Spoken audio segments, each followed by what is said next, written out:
Kapoor and the Center to Advanced Study of India. Mr. Sridharan. Thank you, Mr. Chairman. I'll shift gear away from what's been discussed in the last couple of days to applying the literature, some insights from the literature on economics and security, the link between security and economics to the India-Pakistan trade issue. Now, in a nutshell, I'm going to argue that the trade and security are quite divorced in the case of India-Pakistan, and therefore that Pakistan need not fear a greater trade engagement with India to have a negative fallout on its security. Now, I don't know how I'm going to say this in 5 minutes, but let me try. Now, briefly, there's a huge literature on the interaction between economics and security. Both the neo-realists and neoliberals, the two major schools in international relations theory, they take it as axiomatic that security is the first concern of a state. Then from that, you get into the whole debate on absolute versus relative gains. Now, when there's trade, there's obviously absolute gains from both sides in a free trade environment, in a liberalizing trade environment. But the question between two states which have a negative, a sort of hostile or antagonistic security relationship, or one of suspicion, okay, where you do fear the outbreak of hostilities at some point. Now, in that case, are absolute gains or relative gains going to determine state behavior? Is it that you gain, I gain, we both gain, or is it that you gain 10% and I gain 5%? And over time, if this keeps happening, then will the balance tilt against me? So that is the question. I mean, absolute or relative gains. Now, states are sensitive to some sort of a complex function which is a mixture of absolute and relative gains, but there are circumstances under which they are more sensitive to relative gains. Okay. Now, in a hostile relationship, there also it depends on whether the relative gains are made over the military sphere or the economic sphere. Now, if they are made over the military sphere, obviously there is a sensitivity to relative gains because the military balance shifts. If the relative gains occur, if some state gains more, I mean, relative gains can be defined in various ways. You can say relative gains in a current round of interaction, say a trade surplus in 1 year, or say growth of competitiveness over a 5-year period in which some country, one side gains competitiveness, some industries, other industries, and the other side suffer.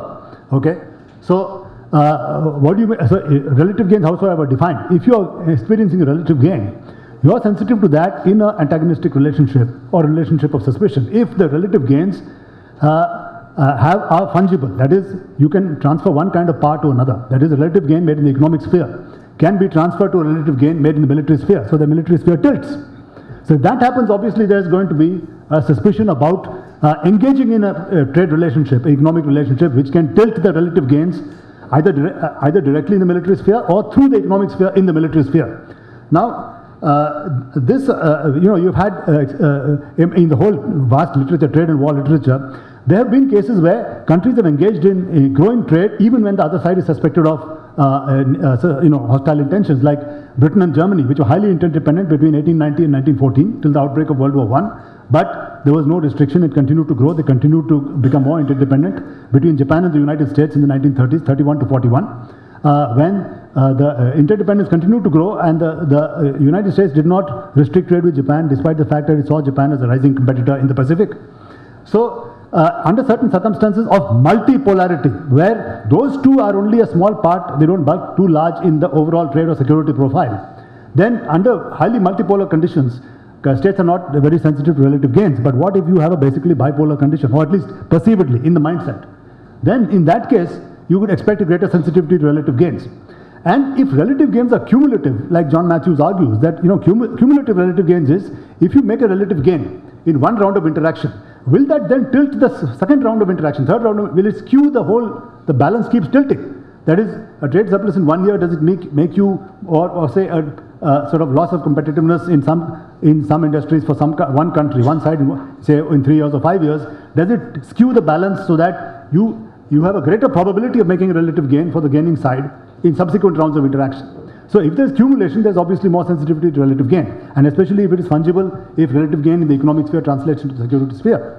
Now, my argument in short, I may just have maybe a couple of minutes, is that in the India-Pakistan context, there is, under a post-1998 explicit nuclearization regime, both sides have a deterrent capability, which means that the concept of offense-defense balance in international relations, where the offense-defense balance under a nuclear military regime tilts towards the defensive side, because the losing side in a military exchange has the capacity to retaliate with inflicting unacceptable damage. Therefore, the offense-defense balance shifts towards the defensive side.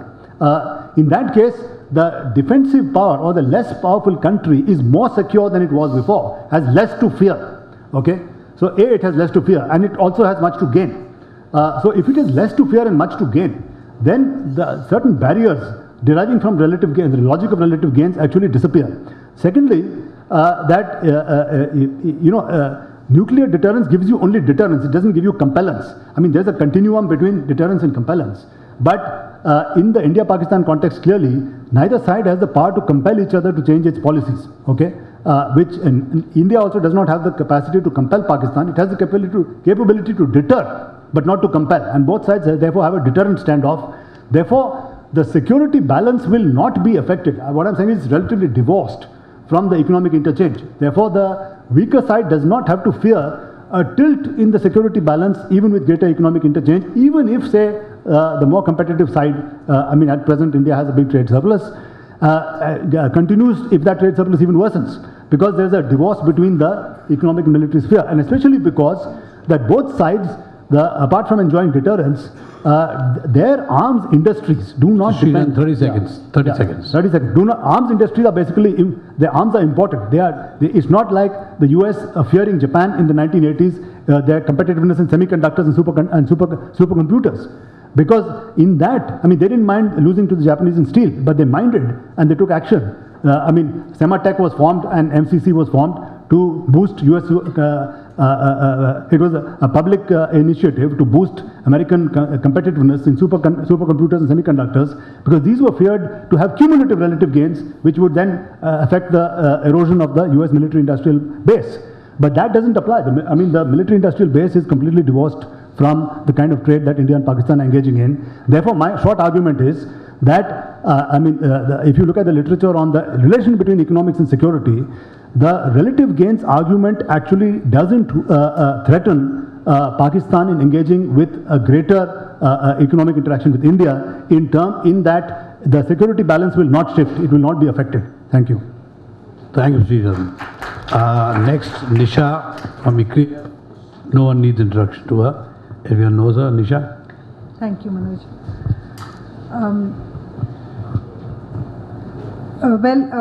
Supposing, I think we all know now where we are today in terms of India-Pakistan trade normalization, and what is the big picture that we can think of. Maybe we should be thinking ahead now. Let's take a scenario that MFN is granted by February this year. Okay, even if it's not February, it might be end of the year for reasons known to both sides. It's more likely to happen by the end of the year, which means that all trades are likely to be, all commodities are likely to be traded through the specified routes, which means including the land route. Now, if that happens, then clearly there will be a sudden expansion in trade, and land borders will have to be modernized immediately. We already have the blueprint in place, and this was re-emphasized by the commerce ministers last week. It just needs to be implemented. But we need to think beyond bilateral trade. We've talked about value chains over the 2 days, but the scope would be very limited if we think about value chains that are located between the two countries. This would be very unlikely. Today, the production process is about trade in tasks, and so a country could specialize in any task, which means it could be either a physical good or it could be a service like transportation, communication, R&D or design. So the production process is now far more divisible than it was earlier, which provides more opportunities to India and Pakistan to hook into the global supply chains. And so what we need then is an enabling environment for these supply chains to flourish.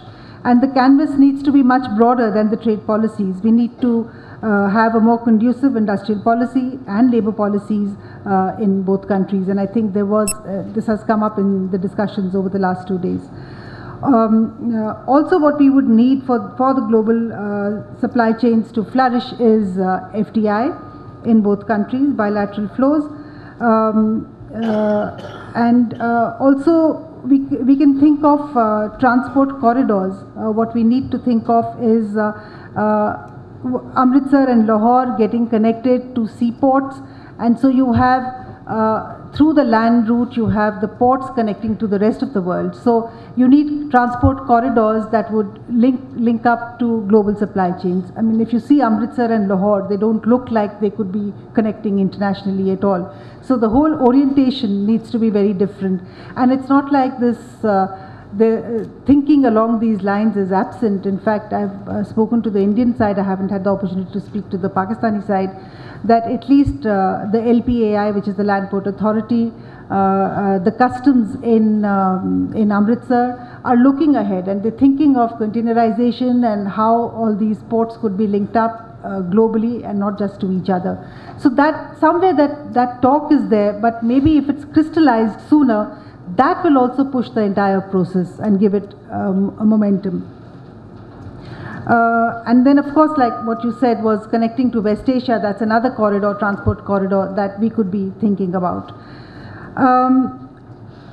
We've also been talking about a large potential in services. Yes, of course, there is a lot of potential in IT, in health, in education, in entertainment.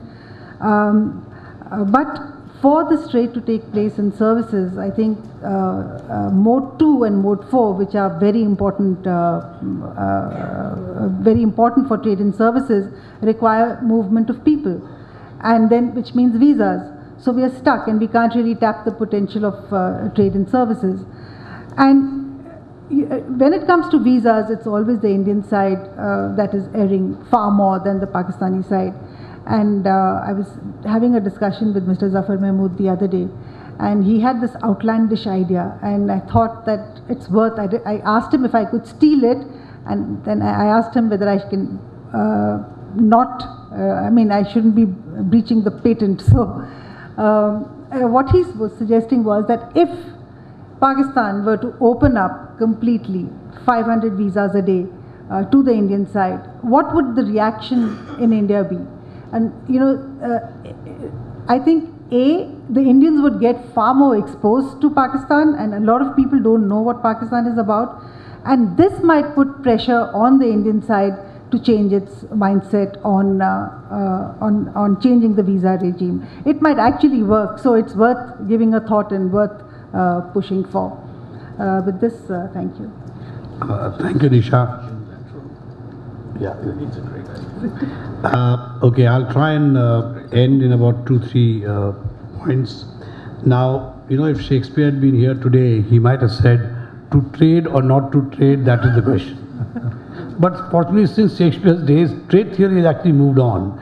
And I don't think anyone really says we shouldn't trade. The last bastion of no trade was Myanmar, and even they've jumped on the bandwagon. So now the new question which an Indian version of Shakespeare or Pakistani version of Shakespeare would say is, to trade or not to trade with Pakistan, is that the question? So, we have these new questions which keep coming. I think that's not the issue. Now, the question, as one of the speakers pointed out, is the question of, as Ijaz said, structural adjustment. Is there going to be unemployment? Actually, there need not be. Much of trade today is in what is called components, and what we nowadays call intra-industry trade. Does not need the kind of dislocation that traditional trade between, let's say, India and the US or India and the OECD did, which is why trade between developing countries faces much more resistance than trade between developing countries. Look at India. We've contracted every single and completed every single RTA with the developing country. We haven't been able to get through one RTA with any developed country for these reasons. So these issues of structural adjustment are not as important in trade between similar countries. In any case, we know that trade agreements now teach us how to deal with that. You have a time frame. It doesn't start from tomorrow. You've got the next 15 years.